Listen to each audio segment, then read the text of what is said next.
ولقد آتينا موسى الكتاب وقفينا من بعده بالرسل وآتينا عيسى ابن مريم البينات وأيدناه بروح القدس أفكلما جاءكم رسول بما لا تهوى أنفسكم استكبرتم ففريقا كذبتم وفريقا تقتلون وقالوا قلوبنا غلف بل لعنهم الله بكفرهم فقليلا ما يؤمنون ولما جاءهم كتاب من عند الله مصدق لما معهم وكانوا من قبل يستفتحون على الذين كفروا فلما جاءهم ما عرفوا كفروا به فلعنة الله على الكافرين بئس ما اشتروا به أنفسهم أن يكفروا بما أنزل الله بغيا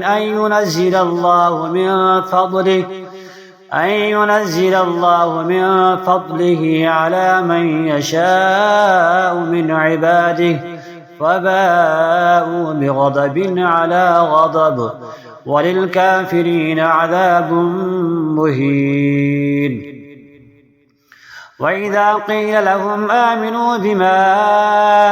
أنزل الله قالوا نؤمن بما أنزل علينا ويكفرون بما وراءه وهو الحق مصدقا لما معهم قل فلم تقتلون أنبياء الله من قبل إن كنتم مؤمنين ولقد جاءكم موسى بالبينات ثم اتخذتم العجل من بعده وأنتم ظالمون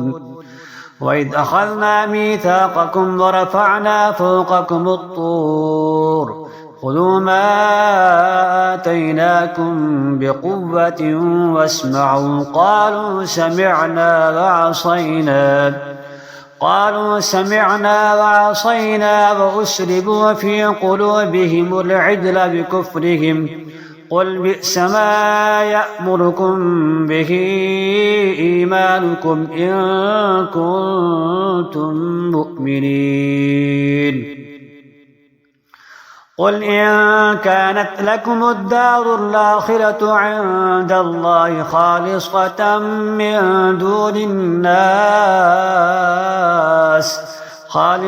من دون الناس فتمنوا الموت إن كنتم صادقين ولن يتمنوه أبدا بما قدمت أيديهم والله عليم بالظالمين ولتجدنهم أحرص الناس على حياة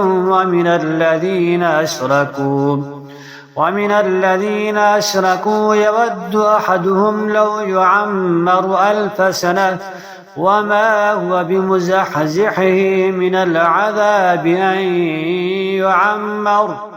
والله بصير بما يعملون.